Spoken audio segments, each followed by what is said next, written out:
So we've just finished youth group, and every week at youth group we answer one of the questions that the young people ask about God, Jesus, the Bible, Holy Spirit. And this week's question was, is it fair to say that non-Christians are foolish for not believing in Jesus? And so the first thing that I did was talk about the bit in Luke chapter 11 where Jesus talks about the sign of Jonah, where basically he's saying the people who are listening to him have had all the evidence they need to know who he is and know that he is God's Messiah, and yet they reject him, and so that's a foolish thing to do.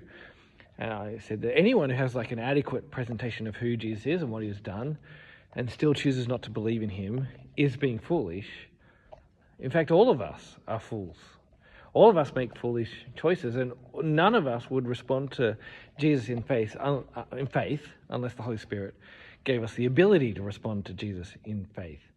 And so all of us are foolish, except that the Holy Spirit regenerates our hearts to be able to respond to God properly. And so the challenge for us is, if we're Christians, is not to go, oh, aren't I good that I believe in Jesus, but aren't I blessed that God has given me what I need to put my trust in Jesus, and I will now ask God to help other people to respond to him as well, so that we might share an adequate presentation of who Jesus is and what he's done, and that we might ask the Holy Spirit to be at work in that and other ways that we hear about Jesus, so that we might see other people who might make the same foolish mistake that we would turn to Jesus and put their trust in him, so that more and more people would know him.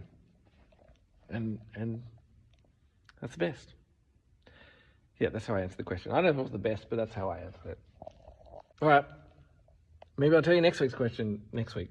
Bye. Ooh.